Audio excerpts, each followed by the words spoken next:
Hello, I'm Gavin Harris and welcome to the Kernow Show. Today I'm joined by Tim Kendall, proprietor of the Barley Sheaf in Gorran Haven, and we're going to be talking about business in Cornwall. Mr. Kendall. Good morning. Good morning. How are you, sir? Very well. Amazing. Thank you very much for joining me here today. So first of all, we've known each other for a very long time. Yeah. I know that you set up or you took over the Barley Sheaf in Gorran Haven. I did. February 2020. The best timing. February 2020. Yeah, it's an interesting time. Tell me about it. What were your plans before, obviously, what happened, COVID? Well, the plans were to, basically it's a pub in the middle of literally nowhere. It's 8 miles away from the nearest town. So ideally it's just trying to produce a great gastropub in the area. But it started off great. It still is going great, but obviously 7 weeks down the line of opening, we shut, literally shut. And, it was an awful time to shut after just starting to get going. But yeah, it was, apart from that, it's going strong now. Amazing. Well, I will give you a little testimonial. Tim is an incredible cook, and me and Lorna have been down there several times, and we always come away fat and full. Yep. With an amazing, oh my God, what an experience. It's not, you don't go down to the Barley Sheaf in Gorran Haven for a meal. You go down there for an experience. And that's what we want to produce, really. It's just, just a great experience, great food, great drink, great atmosphere. It's just, I come from a background of fine dining. This isn't fine dining, this is fun dining. So, it's somewhere where you come, you relax, you enjoy, and come away with a great experience. Amazing. And I know, again, when we've been down there, you've got a lot of customers that are local residents to Gorran Haven who frequent you quite often, I guess it's fair to say. Yeah, 65% of our customer base is from around the area. So it's in a 5 mile radius where it's the only pub. So the nearest pub from us is 5 miles away on all sides. So it hits, from the point of view of hitting the right people. So you've got Mevagissey. You've got 75 Airbnbs in a 5 mile radius. Wow. We've got 5 major campsites. We've got like 2,500 people. So it's a lot of clientele, but the clientele changes throughout the season. So during the winter, it's all local base, and in the summer is all tourism, and that's what makes us our money, pays our wages as the tourism. So we need it really. Amazing. So for the last year, it's been tough, very, very, very tough. Amazing. And I know when COVID first struck, I guess probably is the right vernacular to use there, but when it first struck, you started doing takeaways, which has obviously helped to kind of supplement and almost kind of drive business down to you as well. Yeah, can you tell us a bit more about? Yeah, so when COVID struck, we sort of didn't do anything for about a month, just trying to take everything in of what's going to happen. Probably shell shocked, I imagine. Yeah, definitely. Well, on the day we shut, I was literally refreshing the page of Boris Johnson's announcement just to see, what do we do now? I think everyone was like that. Every business in the whole of the UK was just thinking, how am I going to pay my staff? How am I going to pay my rent and everything? And literally just thinking, what am I going to do? So from that, we just had a month of just getting our ideas. At the time, they said we're going to have furlough, which is great. Obviously, because I'm a self-employed and newly self-employed, I slipped through all the nets.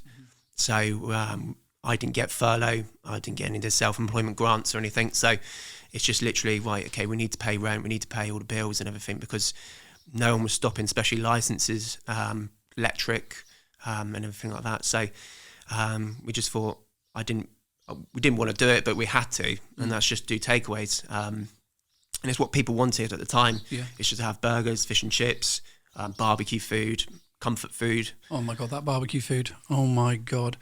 Are we allowed to say what the name of the chicken was that you brought over my house?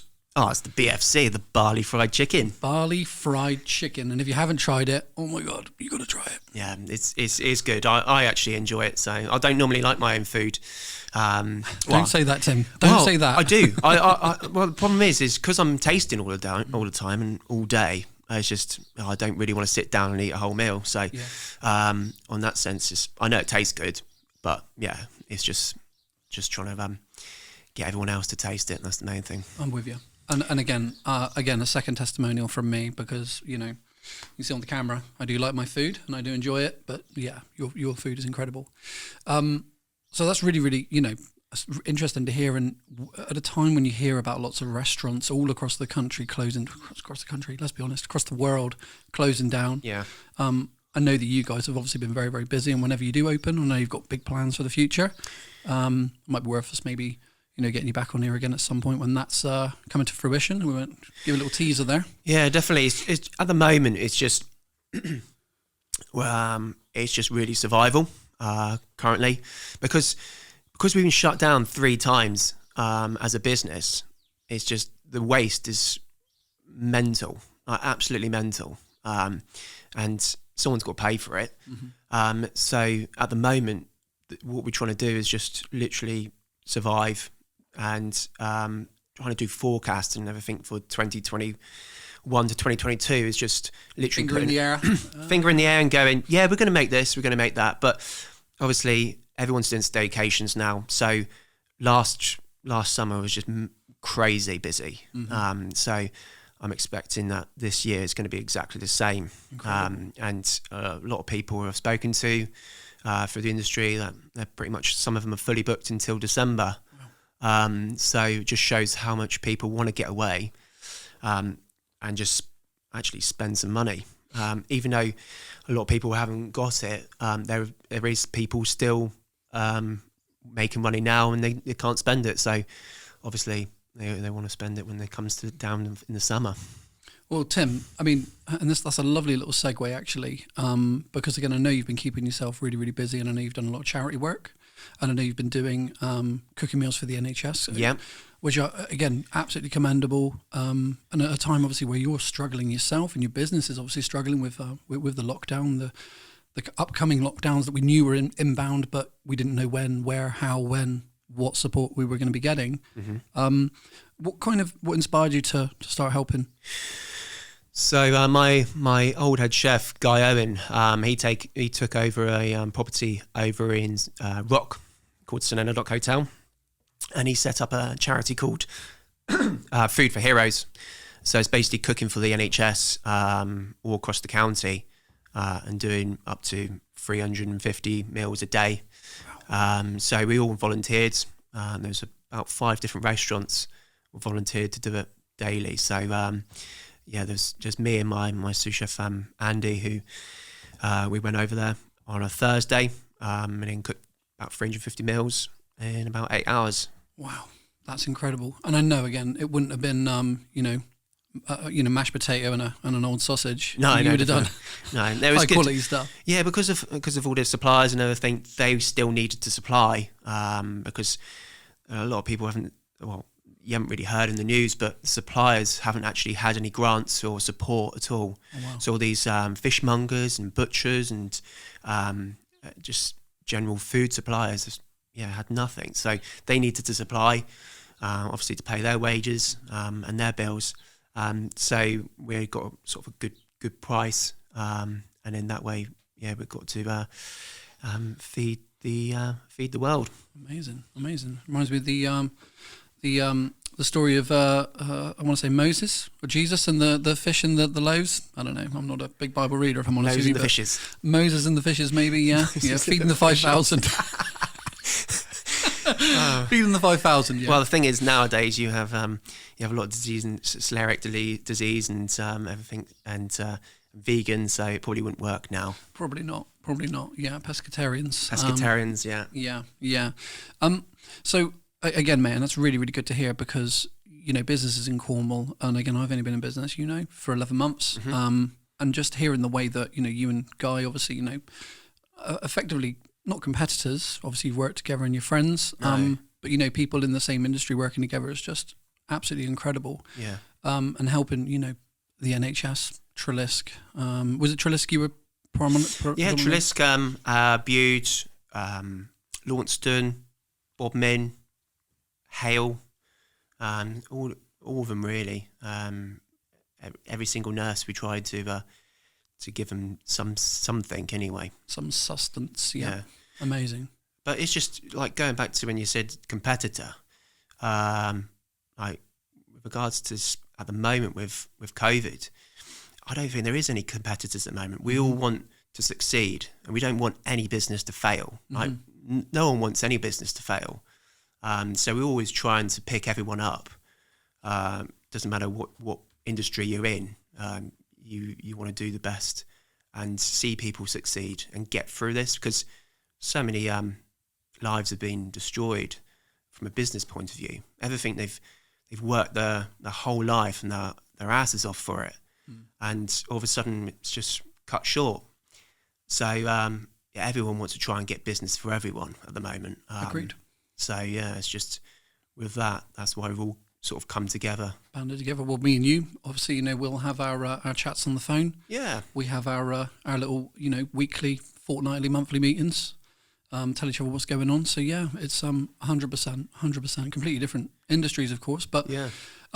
So what? Tell me about Tim. Tell me about Tim Kendall. Tim Kendall, the chef, the Southwest Chef of the Year twice. Twice, yeah. So 2016, 2018.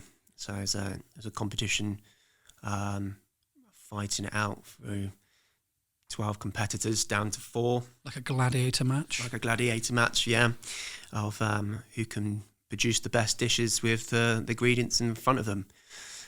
So yeah, it's hard, but I enjoyed that. I love a challenge. Amazing. Yeah. And tell us a little bit more about the process there, because I imagine it wasn't was it all set over one day? Was it several days worth of? So it's set on a 3-stage. So the first stage is submitting a menu with pictures of your dishes, and then there's normally about 50 to 60 applications for that, and that gets narrowed down to just 12 competitors to do the dish. Like a machine gun there, I don't know what that was. To do the dish, and then from that it gets down to 4 competitors for the finals, which is set in Exeter. Amazing. So what would Tim Kendall, proprietor of the Barley Sheaf down in Gorran Haven, what advice would you give to any youngsters looking at getting into the food industry? Just hospitality industry. Hospitality. Just there's lots of different. You don't even have. You can go 2 ways in hospitality. One is just to have a stopgap. I'm cool with that. It's like some people doing university and they need a little bit of income, and it's a great way to meet people. You can travel with it. You can work in bars. You don't have to cook. You can be front of house or in a bar, or even down to reservations. So there's lots of aspects of the business, of hospitality, sorry. But yeah, if you want to be a cook, then become a cook and want to be the best you can possibly be. Like Tim Kendall. Yeah. You don't like the way you're very very humble, my friend, and I respect that about you. But you are an incredible cook, and people should aspire to be a Tim Kendall.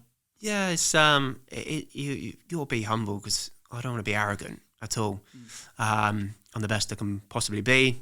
You look at all these great chefs, which is in my industry. I don't know if you heard of them, like Sat Baines, Paul Wainsworth, the Gordon Ramsays. They're all their own person and image.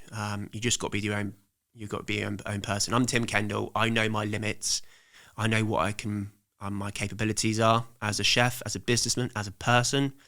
And you really need to just make sure that that's who you are and what your goal is going to be.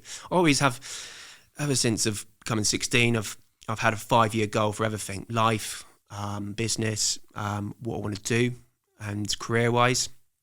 Obviously, it all changes every couple of years, but as long as you've got sort of a goal just go for it. Love it. Yeah. Love it. So how can people find you, Tim? How can they find you? How can they book a spot at the amazing Barley Sheaf in Gorran Haven? So you can go on our website, which is www.thebarleysheaf@gorran.co.uk. Nice. Or go on our Facebook page. I've got Instagram, Tim Kendall. So that's my Instagram page as well. But yeah, you can see what we're cooking.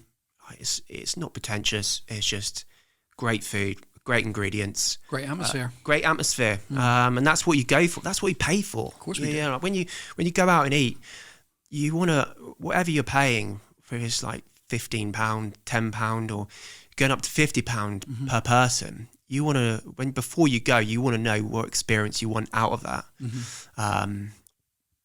Be it food or drink or people around you. And we just try and provide the best we possibly can in the atmosphere I want to create. And it's a locals pub. So it's been a locals pub for nearly 200 years. So I can't take that away from them. With William Kendall's table upstairs, or Billy Kendall, as I call Kendall, him. yeah. So, yeah, that's the thing, it is a locals pub, and you've got to cater for them because they're my bread and butter, and that's what's going to get me through. It's got me through COVID, and it's going to get me through to other tough times in the future. So yeah, it's gastropub food, but done well. Amazing, my friend Tim Kendall. Thank you so much for coming to see me today. It's Thanks been an for having absolute pleasure. And yeah, well, I thank you everybody for listening in and watching in. And again, Tim, see you next time. I'll see you down at the Gorran Haven, Barley Sheaf in Gorran Haven very soon.